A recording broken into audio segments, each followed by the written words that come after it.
It's not very good. I would definitely put it in the top 10. So good. It's kind of a mess. A great work of cinema. Train wreck. Beyond a slasher, beyond a jump scare. More thought has gone into the story. Respecting the source material. Extremely gory, extremely violent. The lighting, the sets, the costuming. Extremely scary. Well staged, well shot, well acted. I saw the comedy for what it is. Relentless. It was just really, really good. This is pretty cool. Another reason why I think it's So good. We do have a system, and it works.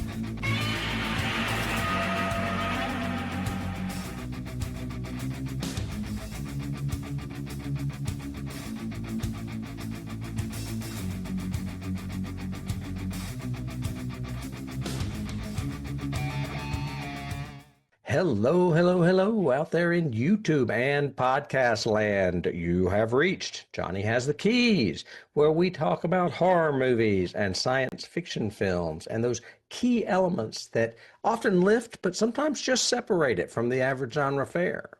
Are you new to us? Well, we would like to welcome you. My co-host David and I are old friends that have been talking science fiction and horror movies for so long. I think we were professionals. But if we didn't stutter and stammer so much, you might even think we're professional actors. Anyway, for those of you coming back, then you know that. And that's why you're here, because you like what we have to say. And we're glad you're with us. And I'm with my co-host David today. David, how are you doing? I'm doing well. I'm doing good. And yeah, we're quasi-semi-professionals. Yeah. We normally start with a little icebreaker of getting to what have we done this week? Have we done anything genre related and everything else? And I am excited about my genre related this week because it actually came from you, the suggestion, over a year ago, year and a half ago. Imagine that. We were talking about people we like, writers, directors, actors, everything else, and what projects are they doing, what's coming up. I think it even you may have even done it as a coming to get you. And then when it did open, because this is a fairly recent movie as far as last year goes, and as soon as it did open, you went to see it and were really excited about it and told me you liked it and didn't tell me anything else. And so one of our favorite directors is Mike Flanagan, and we love him, and he's written lots of horror. He's written and directed lots of horror and scary, but also thought-provoking and provocative and unique and adapted as well, if you consider the source material. Yeah, incredible works. And this is another adaptation that he did, and it's a Stephen King novella, which I had never heard of, and now want to go and actually read the novella because I loved this film a lot. I'm talking about The Life of Chuck. So for those of you who don't know, it came out in 24. It is based on a novella. No, it came out in 25. It was... Okay, yeah, it came out in 25. Yeah, you're right. And based on a novella by Stephen King, which I don't remember the title of right this second, but it was not Life of Chuck. It is. It's called The Life of Chuck. Wait. What's the compilation? The book it's in is like, oh my God, it's a rat or something. If It Bleeds. If It Bleeds. That's it. Yep. It's got a Holly Gibney story in it too. It's got 4 novellas. Yeah. So yeah, look for If It Bleeds, look for Life of Chuck and read it and see what you think. But before that, go see this movie because it is brilliantly done. I always want to say, what do you think of the dance sequence? It is told in reverse order. So it's 3 acts told in reverse order. I liked it so much I watched it twice, back to back. It was... Did you not pay for it twice? I did, as a matter of fact. No, I rented it so I could watch it twice.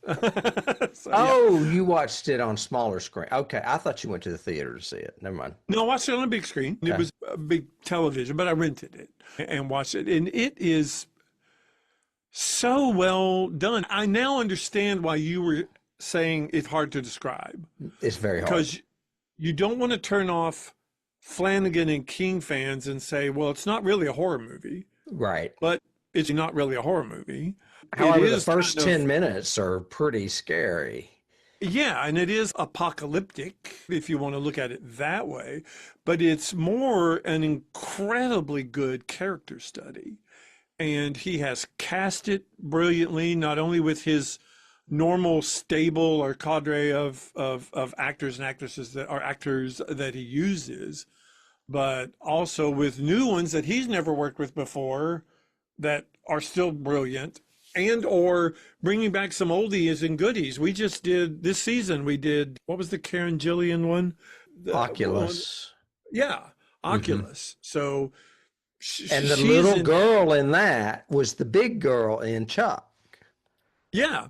Yeah. And Carl Lumley, who he's an usher, is in this. He David plays Dastmalchian, Halloran. Yeah. David Dastmalchian, who is one of your favorites, Hmm. is in this. It is just, And his scene, all of those cameos are just scene stealers. They are so good. and even the way he did, what makes Flanagan to me work so well is his shot choices work so well with what he's trying to say. So, like in Act One or Act Three of this, which is basically a huge flashback to this character's early life when he lost his parents and everything else. And I'm giving stuff away, so go watch it right now before you listen to any more of this. But the way he shot his grandfather for like the first three scenes, you don't really see his face. And it isn't until the big scene where they're sitting in the living room that you really see a close up of his face and you go, "Oh my God, that's freaking Mark Hamill." Who should be nominated for an Oscar. He was phenomenal in this. I know. I was shocked at how good he was. I just so strong, and Mhm. and I looked him up. Benjamin Pajak, Pajak, plays Chuck at that age. That Oh, okay. Yeah, 10 as to like a 11 year teenager old Chuck, or, and he is so good mhm. with no dialogue and what he has to say and express his disappointments and his excitements. It's just such great levels. Everybody in Mhm. it's brilliant. It's a wonderful. I loved it. I watched it twice. Thank you It's a for Wonderful recommending. Life. You almost said it. Yeah, it is. And It's it's a movie like that in a way, because not only is it apocalyptic and unlike anything else, it's a very life-affirming movie. oh, very optimistic, Yeah. extremely optimistic movie, Hmm. and done the way Flanagan does stories so well. First of all, King's characters and the way he does his characters so strongly and so well, but then also Flanagan and the way he blends those characters and nods and things that if you're a cinephile you pick up on or you might not or whatever, like him saying goodbye to the girl that he was dancing with and she walks off in one direction, he says I'm going this way, he watches her walk off, and suddenly the young skater girl passes her, and sitting in a booth in the very very back way, you can barely see it in the frame, is the other doctor from the first scene. And you Hmm. just go, oh my God, he is so good at these little things. Right. And he doesn't spoon feed anything. He just lets it happen. And if you pick it up, you do. And if you don't, it's Yeah. no big deal. Yeah. And again, good storytelling. We're Mhm. just talking off camera about some storytelling. Modern storytelling isn't as good as it should be. But this is a classic, well-written screenplay, very well directed, very well acted. It's a And great of film. course, it tanked at the box office and didn't do Of course well it at did. all. Again, we talked earlier off camera about marketing too. It would be a challenge to market this movie because the two leads, principal contributors to it, have a genre niche that they are huge in, and this is not it. They should have just done it as a life affirming movie. Yep. Market it kind of like Harold and Maude. I don't know. Yeah. Something Hal Ashby. I don't know. Yeah. Oh, good. Yeah. Good Mhm. keys. Yeah. Yeah, it reminded me of like a Hal Ashby film, only much better made. Yeah. So, Very, very brilliant movie. And anyway, that's what I did. I took a little bit of quasi fantasy from horror inspired players. It would work for our podcast, but I wouldn't know how to classify it. Probably sci-fi, I guess. Yeah. Right. Yeah. Well, I wish I had done something as good as you did. I watched a little movie that had been on my list for quite some time because I had been following this director for some reason, and I can't remember why. Probably because of A Coming to Get You. I watched a movie called The Wind. It came out, it's a great poster, by the way. It came out in 2018. It just wasn't as good as I hoped. It's set on a stretch of land during the 19th century American frontier, so it's a period piece, and I love period pieces, which is why I had a lot of hope for this one. Yeah. We were talking about a period piece not too long ago. Oh, Nosferatu or The Voyage of the Demeter, those kind of movies. And this one's directed by Emma Tammy. She is known for the movie Five Nights at Freddy's, which I have not seen, but has spawned a sequel, so I'm assuming it's decent. I don't know. I have no idea. Oh, this is why I wanted to watch it. It's written by Teresa Sutherland. She wrote and directed Lovely, Dark, and Deep, which I did like a lot, and is why I had high hopes for this movie. But I think maybe Emma isn't as strong a director as Teresa is a writer. Anyway, the cast is fine. It features Caitlin Gerard, Julia Goldani Tellis, Ashley Zuckerman, and Dylan McTee. The synopsis is Lizzie is a tough, resourceful frontierswoman settling a remote stretch of land on the 19th century American frontier. Isolated from civilization in a desolate wilderness where the wind never stops howling, she begins to sense a sinister presence that seems to be born of the land itself, an overwhelming dread that her husband dismisses as superstition. When a newlywed couple arrive at the nearby homestead, their presence amplifies Lizzie fears, setting into motion a shocking chain of events. So it was really just four people in this, a little bit like It Comes at Night. It's just a couple isolated, and all of a sudden another couple comes along.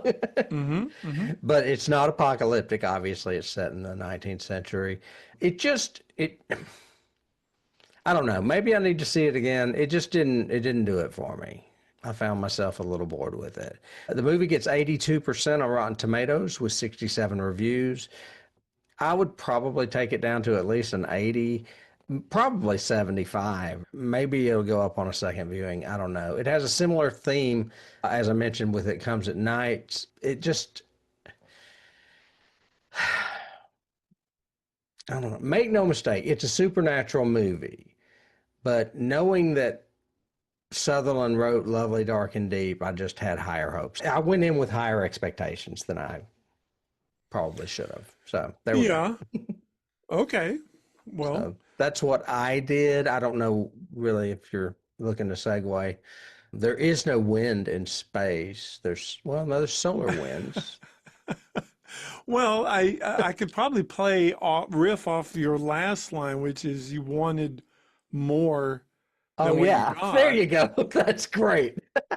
But I think my segue might surprise you because I actually enjoyed this rewatch a lot more than I expected I would, I did too. sort of thing. We are going to go from the plains to the other frontier. The other frontier. We are going, and that'll come out when we talk about production, I'm sure, but And we are keys.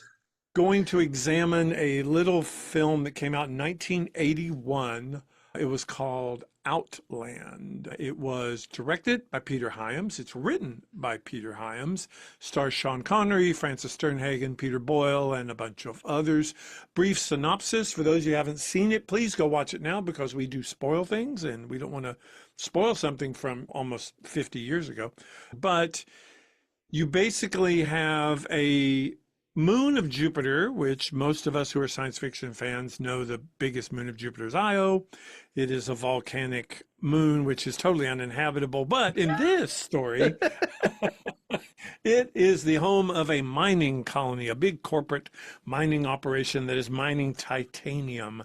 And they have been busting all production records and doing great and everything. And normally people are assigned there for a year to 18 months is their run. of being assigned to the mining, because it is an outland. It is a very far removed, it's a year travel away from Earth, in which you're mostly cryo frozen to get back home. So it's quite a distance away, and it's very isolated, very much like I don't know, maybe old frontier Western towns were. But into this mining facility comes a new marshal. There's a new sheriff in town, and he's played by Sean Connery. And his name is William O'Niel. And he, from like the second scene that we see him, just gets into a lot of bad situations. His wife and son, who have been traveling with him through all of these different assignments that he's been given throughout the universe or the solar system, she's finally had enough. So by the middle of the first act of this movie, she takes the son and leaves him, just abandons him there, says, we're going home. Our son has never breathed air that isn't recycled, and we want him to see Earth. So she takes him away. So he's left on his own. He butts heads against the manager, the general manager of the mining operation called Shepard. And he finds that there are some drugs. There's a drug ring going on that is an amphetamine that boosts production. It makes these workers work 14 hours in 6 hours, and 14 hours worth of work in 6 hours, and keeps them up for days at a time. And it's great, and it's incredible, and it's wonderful. And a lot of the people on this mining facility are using it. The only problem is a small percentage of them, after about 8 or 10 months of it, go psychotic. So when people start walking outside airlocks without their pressure suits on, he has to investigate, and that butts him up against Shepard, and that leads to a big, huge showdown at the end. That's pretty much it. I know you had seen this movie before. Did you see it? Did you see it in the theater when it first came out? No, I don't know that I even wanted to see it in the theater because I don't think I had heard of it. And it was rated R, so I would have only been 16, and you had to be 17 to get in an R-rated movie back then. Yep. Yeah. Unless you lied like I used to. Never. But no, I did not. As a matter of fact, before maybe renting it on videotape, I think I saw it on like an ABC Movie of the Week thing. And maybe. I was extremely disappointed because I thought, this is cool. It's in outer space. Where are the monsters? And there were none. Right. And I was bored. And I was like, this sucks. I'm not watching this again. So I may have rented it again. I don't remember, on one of our party nights or something. I can't remember. But I remember not liking it upon first viewing. remember watching it and not liking it for the same reasons I would downgrade it a little bit now after this second or third watch, mostly the last act and the whole concept of, we're in an enclosed environment and we're using shotguns. I just really have I have a problem with that basic logic there. But I can see in my old age and everything else, I can see what Hyams was trying to do and the story he was trying to tell. And did he take some shortcuts to get there? Yeah, which we'll talk about, I'm sure. But I remember not liking it when I first saw it. Liking Connery, of course, because how can you not? But then not liking the overall movie. And I remember saying, whatever. But Hyams was on a roll because he had done so many he had done Capricorn 1 before this. Which we need to cover. Yeah, we should. It's on the list. I've been waiting for you to pick it. But he had also done Hanover Street, which was really good. Following this, he did Star Chamber, which is a vengeance story that I like with Michael Douglas. He did 2010, the sequel to 2001. That's some big shoes to fill. And I'm one of those that stands up and says, I really like that movie. Other people don't, but I do. And he did Time Cop. Running Scared, the Presidio, then started having some issues and basically he did The Relic, he did just Sound of Thunder. He had some not as good as they could have been films in the I've latter got some part. history on him that I don't know if we folks, if you listen to us regularly, we covered 2010, the year we made contact, a couple of seasons back. Yeah. And it's a Peter Hyams movie. Did we talk a lot about Peter Hyams in that? Because I've got some info on No. him I don't remember us talking about. We did not. As Okay. far as I know, we didn't cover him a lot, mostly because we were going off of the Arthur C. Clarke, the whole how do you do a sequel to an iconic genre-changing Yeah, film. you're right. You're right. That Talking thing. more about Kubrick, probably. Correct. Correct. I did not realize that he was not only director of his movies, but also cinematographer. Did you know that? Yeah. That's what I'm Yes. getting at. He hired a And- cinematographer for this because he wanted to learn the new Introvision stuff. Correct. But apparently he kind of used him. And anyway, I read that he claims he has never been invited to join the American Society of Cinematographers because they don't like him. Yeah. Because he is He- essentially a director that does his own photography. Yeah, we've covered dozens of films where a director collaborates with a cinematographer. Kubrick, he likes to take the camera himself and shoot stuff. Well, you mentioned Flanagan. I'm quite sure he does too. Flanagan does too. And in that one documentary, it showed him doing it for that scene that episode I love, The Two Storms of Hill House. But Hyams, the impression I got in doing some research on it was Hyams tended to use his cinematographer to help get backing for the film and to please the studios, but then basically told them to sit in a chair the entire time while he And shot get paid. Mhm. Yeah. And this guy did not like that at all. I'll have to look him up in my notes because I don't- might have it. Well, first of all, he says that they were the cinematographers, ASC, whatever that organization is, American Society of Cinematographers, were biased because he shoots his own films. Which again, there's nothing wrong with that as long as you're crediting the right way and doing the right thing. I think that's fine. Oh, he But- got somebody to do a recommendation for him, and it was sent to them, and they rejected it, and he's got it framed, like in his office, where they rejected him from being admitted into the Cinematographer Society. I can't find that guy's name that you're talking about. Goldblatt. It was Stephen Goldblatt. He was not happy. He was not happy at all. Even with learning the new, for those of you who are techno geeks and may not know, this was in the interim before we really got to a lot of digital compositing. And so they were trying to try different ways to do that weren't just blue screen, because it was blue screen at that time, and chroma key and everything else. And this was a new process called Introvision. And this is one of the first movies to ever do that. And so it was a learning process to be able to do the composites that he wanted, which still looked not too bad. I read that he was furious but stayed on the film to learn the process himself, but that he avoided the rap party. Yeah. Oh, yeah. That he was not happy at all. Not at all. Okay. No. But in other cases, did Peter Hyams always have a quote cinematographer that really Yeah. wasn't? Oh, I figured Yeah. that maybe he just got credited for it. I didn't know. Okay. No, a lot of times because I looked it up on Presidio and one other film I know in particular that came up in my research, he did essentially the same thing. He hired a cinematographer and then basically told him to stay in the trailer, that he could handle it himself. Not even collaborate with him, not even say, hey, try this shot or whatever. They're getting the credit and they're getting paid, so they're going to get work out of it. I guess it's like a vacation. I don't know. Well, sure. But yeah, not so much. It led to probably the reason he's not in the cinematography. Well, and also if the Guild. cinematography was bad, you would also take credit for that as well, which could have been a nightmare. Yeah, if he do didn't it. have the eye that he had and the Yeah. pacing that he had, because again, I think this movie still looks good. It is a little dated. Looks and like it's, Alien.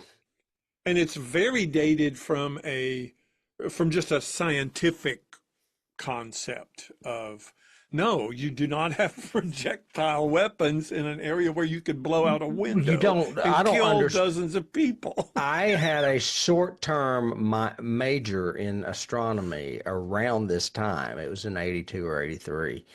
And even I knew Io was a volcanic body, a moon. And I was like, Hmm. why would you set that there? Why wouldn't you just say Ganymede or something? Why Io?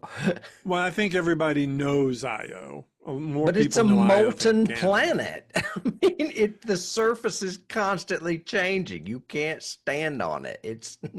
That's But remember, crazy. in 81, people thought it was just another moon of Jupiter. It was the biggest moon of Well, that's Jupiter. what I'm saying. I was studying astronomy in 82 and knew it then. Did it just change in a year? I don't think so. But No, no, no. Most people weren't studying astronomy, so mm. they didn't know. I think is the Well, conceit that's the of whole it. thing. And I hate that when directors are like, well, it's like what we talked about in Armageddon not long ago. Oh, it's in outer space. They don't know. Right? Yeah. Yeah. Yeah. But okay, this movie is not as scientifically inaccurate as It's Armageddon. Armageddon, except for the setting.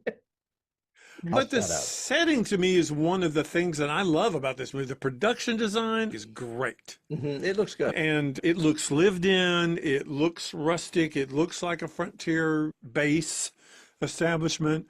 The music is really good in this. This was another Jerry hmm Goldsmith score. That's another And reason why it looks like Alien. It sounds like Alien. oh, yeah.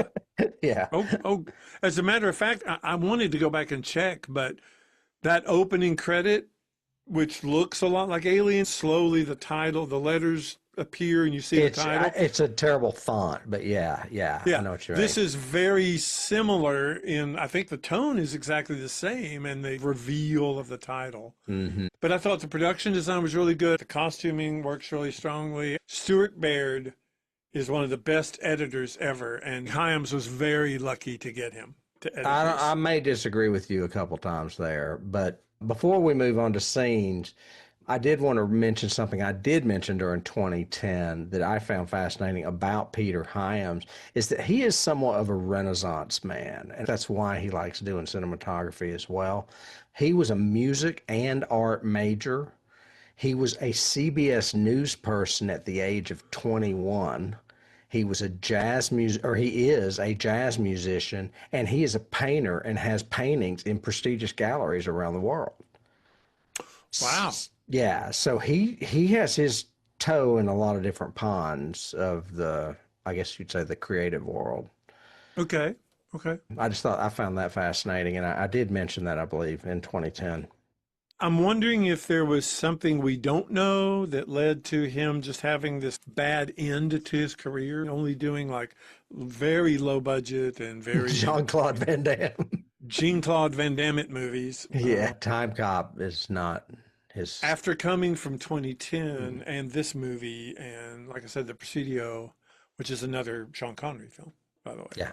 But okay, scenes. We'll do scenes. So I'll go first with my first one, which is again the hook. I like the opening of this. It hooks really strongly with this one guy seeing a bunch of spiders in his spacesuit and his head explodes and he falls off the rail. That's a great hook. Something's up. It Something's is. happening. I would say any scene with Frances Sternhagen in it. I love her, and it was a thrill to get to see her that young because I don't remember her without gray hair. Right. And she does. She steals every freaking scene she's in, and most of hmm those are with Sean fucking Connery. I know, So, and she steals them from yes, him, and he she does. knows it when he's with her. They have great chemistry. Yeah. Great chemistry. hmm I love there's only really three scenes. I love all three of the scenes with Peter Boyle. I love hmm his introduction. We've talked a lot in screenwriting about your character's introduction is very important. hmm How do you first get them enter into the story? And him having that little meeting where he's just so condescending to the marshal and like, hmm well, we're all glad you're here, Marshal. And you'll hmm find that we run a really nice little place here and all this. And it's Yeah. just Come to so, my office later. and we'll talk. Yeah. It's Yeah. just, oh man. And then the scene in his office is great too, because basically he's going, how much do you want? Just shut the hell up. How much do you want? So I like both of those. I like you mentioned the guy's head exploding with the spider thing. I like the other scene that's like that with the guy going down in the elevator. Yeah, The only of course thing you is would. the effects are a little cheesy. The Well, and makeup again, effects. scientific accuracy, that's not accurate. You would not, your blood vessels would swell, your face would probably turn purple, but your head would not explode. Then your eyes wouldn't bulge out or No, whatever. no. But we didn't know that in the 80s. No. We didn't know Io was volcanic. Come on, Bullshit. But so I always knew about Jupiter's moons because I always heard Titan would be the one place in the solar system that we could live other than Earth. yeah, And that's why it's so weird because Titan is just frozen basically, but yeah. Same Io with is Europa. the exact opposite. It's like hot and Yeah, boiling. yeah. Anyway, Well, there's a reason in 2010 why Europa becomes do not go there because it becomes the new Earth when Jupiter becomes the sun. So falls into the golden belt. But the other one it's not really a scene, but I do really like Sicking's character. yeah, He's essentially the deputy or whatever. Yeah. yeah, his his sergeant. He's the sergeant. And just every scene he's in, he's really strong and really good. But even the scene after the Peter Boyle thing, Connery's going, "What was that shit?" And he's going, "Well, he's a very powerful man." Ah, yeah, well, yeah, but you need to be nice to really powerful people. He's got a lot of contacts. Yeah, he reminded me of that guy he's a character actor he was in the second Nightmare on Elm Street movie. You would know who I'm talking about if I showed you a picture of him. They look very Okay. similar. But anyway, yeah, I thought that to me that's one of the best things in this movie is the cast. The cast is very strong. Yes. Yeah. Yeah, I would think cast, editing, and production value are my favorite things of this film. Now I do have some issues with some of the editing. Some of it seemed choppy to me. Really? Like, Okay. yeah, there's like a lot of times when there's loud music or loud effects that it seems like it's very abrupt and in your face. I'm like, why do they do that? This is not a jump scare. It felt Okay. weird to me. Well, that may have been coverage wise, it may have been production wise. When I think editing, I'm thinking like that chase scene that when he first chases the first drug dealer and they are literally going Yeah. over every set we could possibly build and just the dynamics of it and the action of it and the Okay. pacing of it, I think is really good. The fight scenes at the end, even though they're stupid in the fact the way they're staged, the way they're shot is really good. That whole ramp up of pace and tension when we're seeing the clock start the countdown and we know in a few days that shuttle's going to arrive with killers on it. The way he shoots that, even the marshal comes into a bar and he sits down and he's in the foreground with us at the bar and in the background's the clock. And you just change focus for a second and then come back to the marshal. Just little, I like the editing choices that he made. Well, some of that cinematography too. True. Yeah. But this is Stuart Baird. I think his career started with The Who. So he started with like Tommy and Litzomania and all that. And then I know he did Welcome to My Nightmare with Cooper and then got into film and he did The Omen. He did Lady Hawk, I Lethal love Weapon. Omen. The Omen's got great cinematography and Yeah. editing. Yeah. Lethal Weapon. Lady Hawk does too. Yeah, he did He did Casino Royale when James Bond came back. That's wow. Stuart Baird too. As far as scenes, is that about it? Yeah, pretty much. Damn, I wish I could think of what I was going to say. It had something to do with maybe Peter Hyams. Anyway, maybe it'll come back to me. I can move on to cast since we were talking about cast. Yeah. Sean Connery, of course, is the lead. He plays William T. O'Neill. He played James Bond 7 times. I didn't realize it was that many. Of course, we also know him from The Untouchables, which is a favorite Brian De Palma movie of mine, and Highlander, which is so-so. This was all before that, right? Pretty sure. It was not James Bond, but yeah, Highlander and Untouchables came after this. Yeah, because my research says that this was when he was in that weird "I'll take anything for money" No, it was period. I'll take anything to not be James Bond, I think, more than True, money, because he didn't want to be typecast. but he was doing crap like Zardoz. I was really kind of hoping that's what we were doing today. We'll do it as a double feature, Outland and Zardoz. Yeah. I did a little research on him. Did you know that two of his jobs before he was an actor, that he was a coffin polisher and he was a milkman? And he used to deliver milk to the academy that the fictitious James Bond graduated from. Wow. Okay. Thought that was funny. I did not know that. No. Yeah, that's a little bit of But I trivia. know he's one of my favorite stars as far as that era goes. He Oh, I reminds mean- me of he's at the tail end of the Peter O'Toole, Oliver Reed. Richard Burton, Mm-hmm. that whole cadre of British actors that just were Barrymores. They all thought they were Barrymores. But So- the one difference is that I don't think he was a drunk.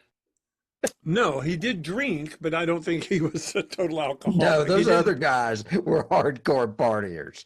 Well, Oliver Reed died on the set of Gladiator, didn't he? Didn't he well, die? I don't know, but not long before he died. When he died, he was seen walking down the street naked in Rome or Italy somewhere. Sure, sure he was. Yeah, sure. And he's like 70. Yep. Don't get me tickled. I'll start coughing.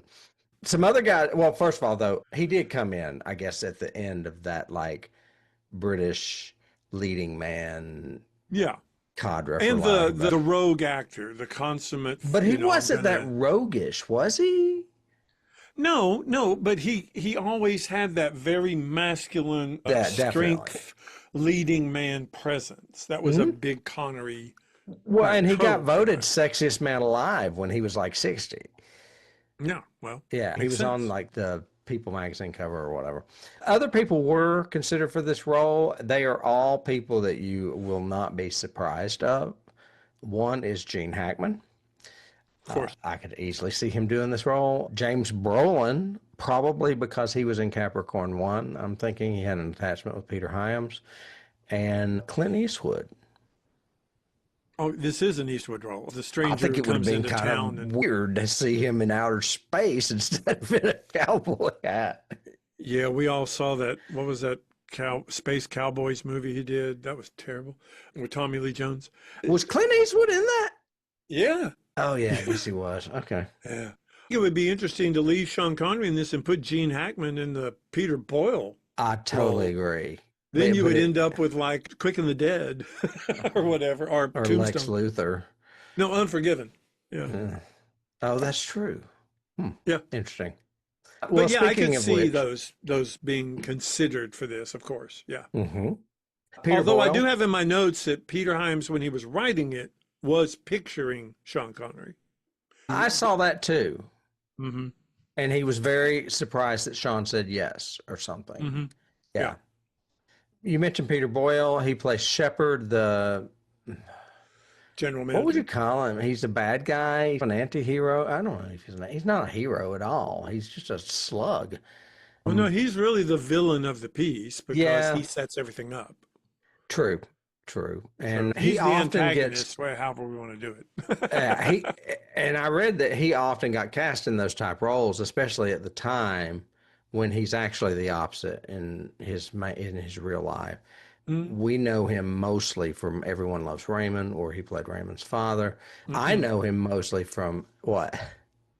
I know him from Putting on the Ritz. Oh, you're talking about Young Frankenstein. I was going to get there. Yeah, that's the role I will always remember him for. But the role that comes closest to me, though, is going to be Clyde Bruckman from the X-Files episode. It's probably the best X-Files yes. episode ever.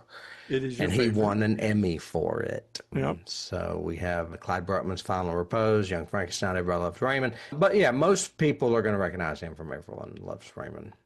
Yeah. Frances Sternhagen is in this. She plays Dr. Marion Lazarus. I found out some shit about her. First of all, she's a Stephen King actress. She was in Misery and The Mist, two great Stephen King movies. That's hard to happen because there's so many bad ones out there. However, I found this out, which really surprised me. She was nominated 7 times for a Tony Award and won twice. Did you know that? Wow. I did not know that. No. Yeah, she was a Broadway actress. She won for her performance in The Good Doctor, which I believe is Neil Simon, isn't it? I think it is. Yep. And once for The Heiress. Other shows she appeared in on stage were Equus, On Golden Pond, Angel, and You Can't Take It With You. So that's one of the reasons why I guess osmosisly, if that's an adverb, that I feel like I just love her. She's great. Yeah. She is. She is excellent and great chemistry with Connery in this. Mm-hmm. And almost every scene she's in is with him. So, however, it was offered to another person that turned it down. I'm not sure why, and she would have been interesting as well. And that's Colleen Dewhurst. oh yeah, yep. Mm-hmm. We did The Changeling over Christmas, and she was married to George C. Scott. I believe she may be Campbell Scott's mother, because he was married a few times. But anyway, Colleen Dewhurst was a great actress. I can't remember when she died. It didn't seem like it's been that long ago. She was also on Murphy Brown. She played Murphy Brown's mother, maybe. Anyway, James, I'm not sure if I'm pronouncing this right, Sicking plays Sergeant Montone. We know him from Hill Street Blues, primarily, if you're a television fan. However, he was in The Pelican Brief, and he played Captain Styles in Star Trek III, The Search for Spock. He did. But Hill Street Blues. He's Hill Street Blues. Come on. Yeah. That's what I always know him for. It's what I always will know him for. He was a great character. He was iconic in television history, and that's just going to be what it's going to be. Yeah, he is a great character actor. However, another great character actor was considered for this role, and considering the timing, it makes sense. And that was Bruce Dern. Yep. That would have been interesting because Bruce Dern usually would be more of a bad guy than a side guy. That would have been, I hadn't thought of that. That would be interesting. Mm-hmm. Huh. Anyway. Yeah. So do James Sicking. Then we also had Kika Markham, who played Carol, his wife. That's Sean Connery's wife. O'Neill's wife, I guess I should say. She's primarily a British actress. I really didn't have much on her. Clark Peters. And she's really good in this too. I really think she's good in the Well, she's only got really scenes? 2 scenes, 2 big scenes. Yeah. Yeah, and she's But really good. memorable. Yeah, and it also allows Connery to show sides of him you normally don't see, with him crying and being emotional. Normally, he's the cold, I can do anything. Shut the fuck up. Clark Peters plays Ballard. He is an African-American actor known for The Wire and the John Wick movie or movies. I'm not sure because I've only seen 1 or 2 of those.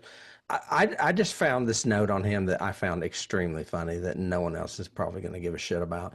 Is he worked as a backing vocalist in London during the 1970s, and he provided male vocals for Joan Armatrading's Love and Affection, Oh Give Me Love, and Heat Waves, Boogie Nights. He's the guy that goes, got to keep on dancing, keep on dancing. Really? Okay. Yeah. And that was one of my favorite songs when I was a kid. So I could just hear him singing that over and over in my head. I can picture that. Yes. And lastly, well, I have a couple others in here. Stephen Burkoff plays Sagan. He is the one that goes psychotic from the amphetamine, and he's like holding a hooker hostage in his quarters, and he's going to kill her. He's crazy. It's the Roy Batty character of the movie, basically, because he reminds me of Rutger Hauer. He plays a lot of bad guys. He was Victor Maitland in Beverly Hills Cop. I don't know if you remember that or not. He is also in A Clockwork Orange. He was the Detective Constable Tom. and he plays Orlov in Octopussy, which I'm assuming is a villain. Oh yeah. He was offered a role that you might be curious to find, but that he turned down. Would you like to know what that is? It might be relevant. Yes. Yes. He was offered the role of Frank Booth in Blue Velvet from David Lynch. That would have been cool. Yeah, Yep. but that role went to Dennis Hopper, who went on to an Oscar nomination, maybe. I can't remember. Yeah, I think He turned it down, saying there's nothing in that part except destruction. well, there you go.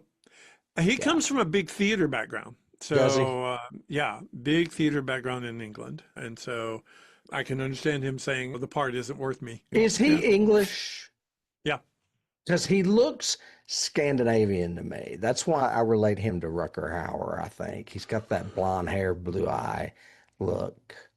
Yep. I always remember him because he looks like he has like a dimple. bullet hole, a dimple in his forehead, and it's right between his eyebrows. And I remember him being a villain in something, like he's the bad guy in Beverly Hills Cop. I just said that. Yeah, you just did that. Okay, yeah, duh. I missed that one. But Yeah, yes, David so does not listen to me, folks, for you. I do listen to him sometimes, but funny. that's what I remember him I for, said being Victor very Maitland of Beverly Hills Maitland. Cop. Yeah. Okay. But yeah, And he's then good. lastly, John Ratzenberger's in this movie. He plays Yeah, which Tarlo. I didn't get at all. I didn't get, Well, he was young. We know him as Cliff on Cheers, of course, and he's in every Pixar movie ever made. Yeah. Which is not a lie, folks. He is in every Pixar movie ever made so far. I found out one little interesting tidbit on John, even though he doesn't really have a big part in this. He attended and helped construct the stage at Woodstock in 1969. Wow, I did not know that. No, you don't meet many people that went to Woodstock. No. No. No. As far as awards, this movie was nominated for an Oscar for Best Sound. It lost to Raiders of the Lost Ark, your buddy Steven Spielberg. That's right. It was nominated for 6 Saturn Awards, including Sci-Fi Film, Actor, Supporting Actress, Writing, Music, and FX. Sternhagen won for Supporting Actress. She won a Saturn. Yeah. It was nominated for a Hugo for Best Dramatic Presentation. It also lost to Raiders of the Lost Ark. That was the year of Raiders of the Lost Ark, obviously. Yeah. And it is not on the 1001 Movies You Must See Before You Die list, which doesn't surprise me. No, not at all. Alien would be there before this would be. I could see why. Yes, correct. Yeah, easily. That's what I have on cast and awards. I Did have you the have only trivia? I have one little bitty tiny casting, which is the unfortunate young lad who plays his son is not really good at all. That is an embarrassing scene to watch. He is really not very good, sadly. And in a couple of reviews I listened to about doing the research for this, two like out of the 6 reviews, people mentioned the same thing. They said, "Oh man, that scene. Connery's trying his best, but that kid sucks." Yeah. Yeah. So. I will say Connery has a good wig in this. Oh yeah, looks great. I But read it's not until he takes the wig off, like for Untouchables, that he really starts getting noticed again. True. But I read somewhere, and I didn't put it in my notes, that he started wearing toupees at a really early age. Like he was going prematurely bald as a teenager.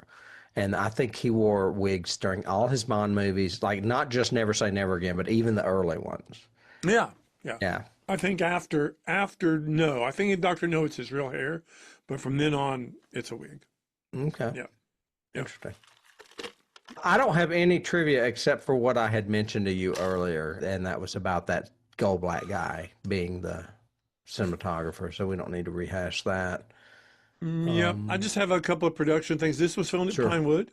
So a lot of the crew and the studios and everything else, not only was Sean Connery very familiar with, because that's where they filmed almost all of the Bond movies, but that's where they filmed a little movie called Alien.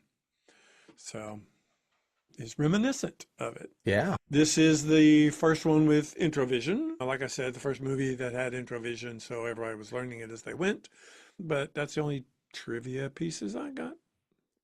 Speaking of Alien, which is obviously going to come into play since we're moving into keys, did you read somewhere where a lot of people out there want to make this part of the alien world? Easily. Yeah. Yeah. I could easily see this taking place at the same time as Alien. Totally. Yeah, with maybe even the same company that they're drilling for or whatever, Weyland-Yutani. It's not called that. It's called Amalgamate or something.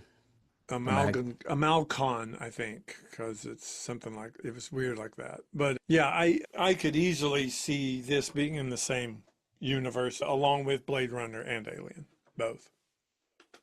It's Con Amalgamated. Yeah, Con Amalgamated, not Amalgam. Yeah. And they're mining for titanium ore. Yep. But anyway, yeah. Which makes perfect sense. So yeah, so Alien's a huge key, obviously. Alien is a key to this movie in like 15 different aspects, not just in outer space, production design, but music, like you said, corporate control. Timing. It wouldn't have come out had Alien not been out in 79. Space movies were beginning to be big then. Yeah, yeah. And the character of the doctor, Sternhagen's character, was originally written in the original script for a man. That makes perfect sense.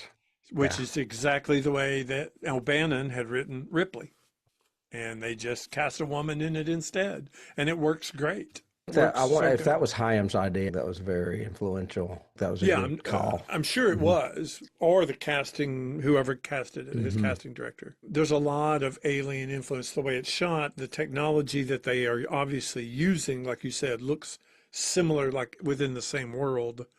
And I've also got their elements from Aliens and Alien 3 as well in this. Yeah, I could see that. Well, Alien 3 takes place on a mining. Oh, it's a prison. Moon. But it's a moon that's a prison, and a doctor plays a lead character in it. So I can see the keys in that, too. The pulse noise of the computer screens was appropriated for Aliens and later Alien 3, too. Makes sense. So Cameron was borrowing stuff from it. Imagine that. This looks like it's before they had a shared universe like the MCU. This was definitely, to me, a shared universe with Alien, Aliens, and Blade Runner. Yeah, I can see that. Do you want to go? You want me to? Well, I did. You did Alien, so I'll do the other one, which is High Noon. That's the big one. This is High Noon. And going back to like trivia and production, originally Peter Hyams wanted to do a Western. And he actually approached the studio saying, I've got this great idea. It's a Marshal. He comes to town. I want to tell this story. And the studios basically all told him, no, Westerns are dead. Nobody will do Westerns again. It's a dead genre, so don't do it. So he decided to set it in a different frontier.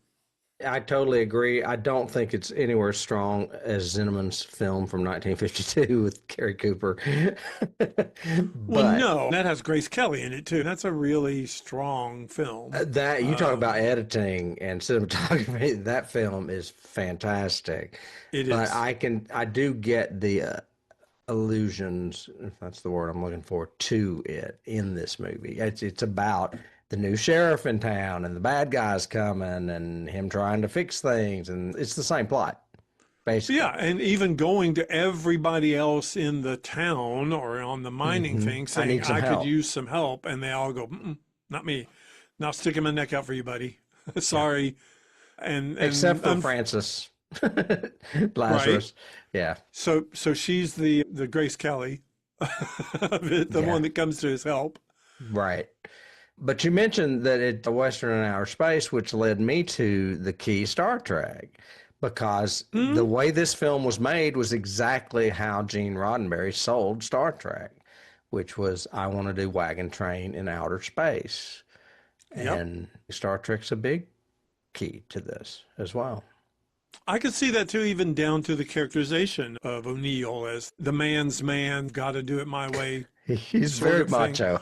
With a moral core, though. He doesn't come off as that arrogant macho. His is, I'm doing what's right. It's the right thing. Well, he's It's not kind trying of, to sleep with Frances Sternhagen. yeah, well, The only not other that. woman there.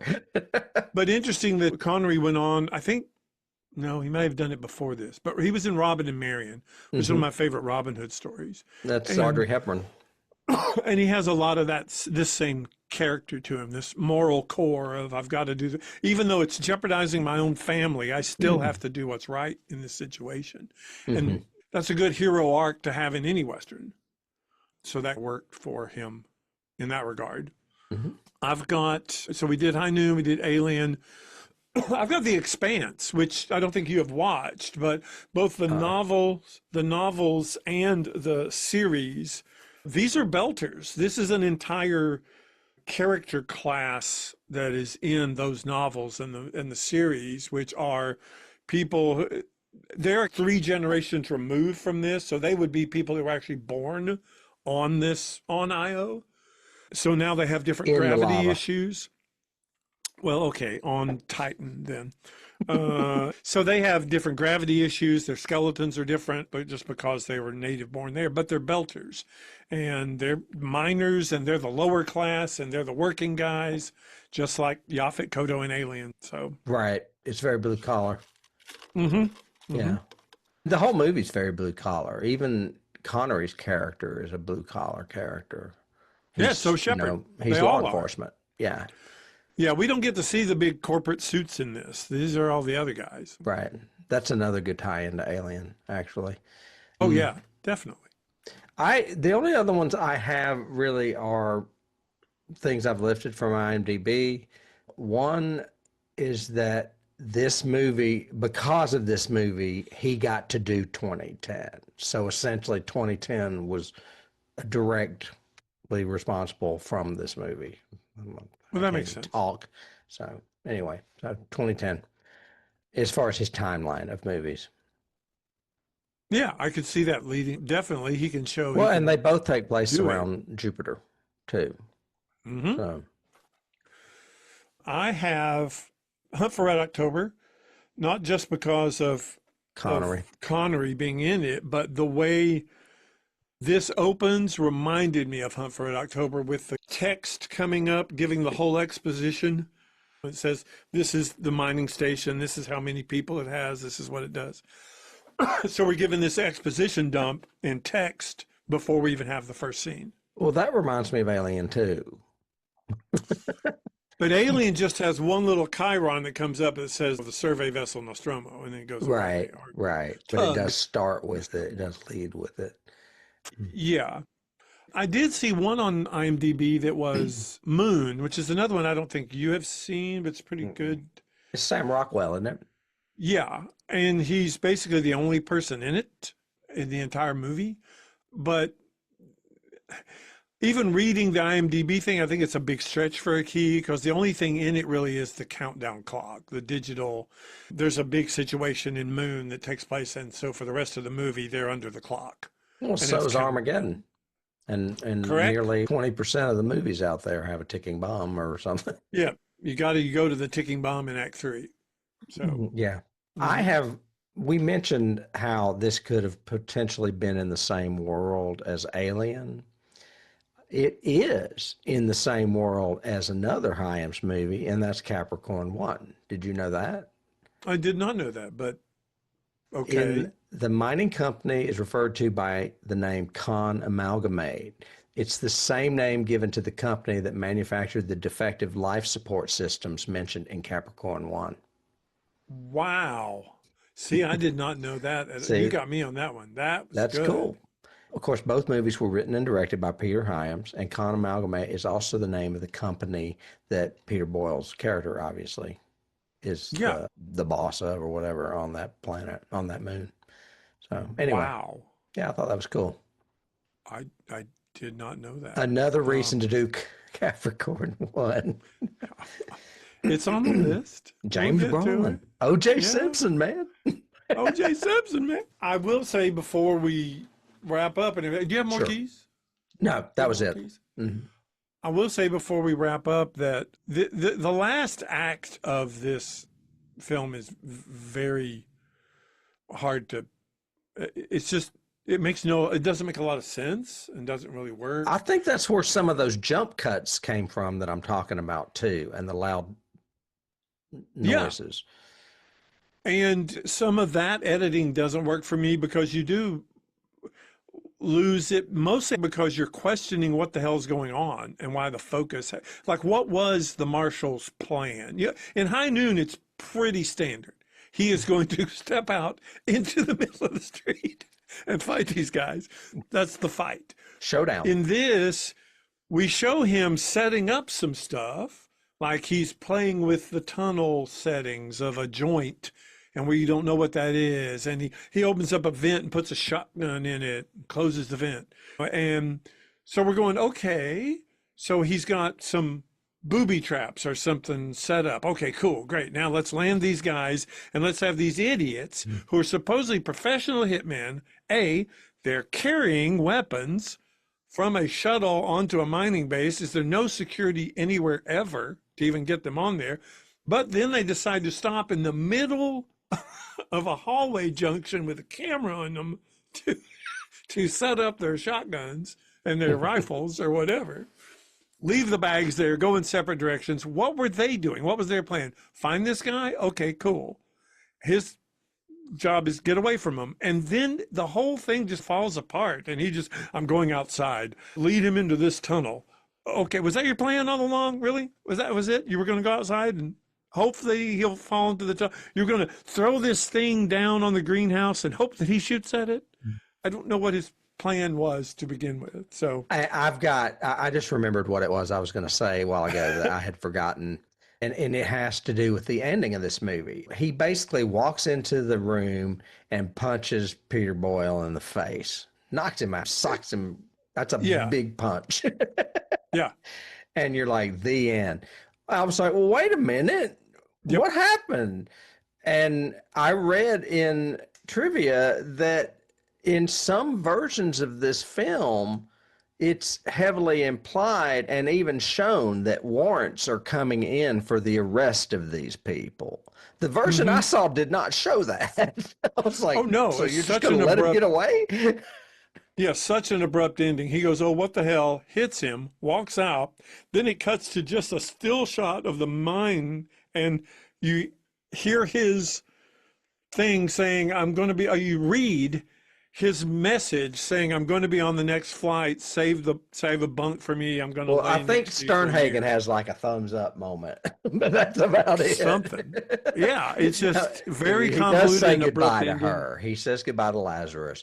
But I read somewhere that it is shown that warrants are coming in for the arrest of these people, and I did not see that. And they said that if you watch this movie on Amazon, you did not see that. And I didn't watch it on Amazon, but my version didn't show it either. So my version didn't show it either. So that was out there. Oh, and my last thing I just found out, then the other tie into Alien is Alan Ladd Jr. because he produced this movie. His company. Okay. He had split from 20th Century, and he essentially produced this and Alien. Well, and that's a big tie into Westerns if you consider his father was in Shane. Was Shane? Yeah. Alan Ladd was a Western actor. Yeah. So yeah, well, I'm glad we did it, and I hope you enjoyed it because it was a lot of fun going back to it. I'm glad I revisited it. I did like it much more than I remembered as a kid because it didn't have monsters in it. And we would like to know what you folks out there think. Do you remember this movie? Have you heard of this movie? Have you seen this movie? Would you like to see this movie? Let us know in the comments down below. Because what does it take to just tap a couple of things on a keyboard and say something? Let us know what you think. And if you like what we're doing and you want to see other things that we have out there, we've got some other short shows on YouTube, as well as some stuff if you're really wanting to help support us and supplement our costs, our productions.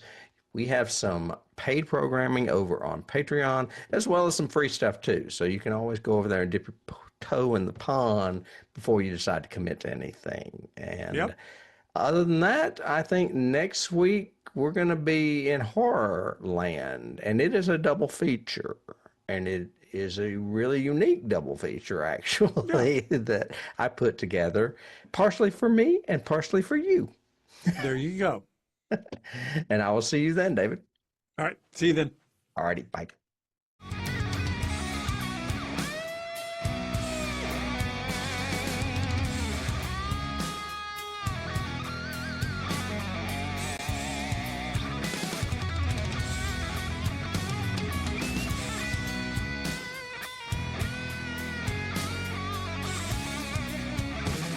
You can't start the car. Johnny has the keys.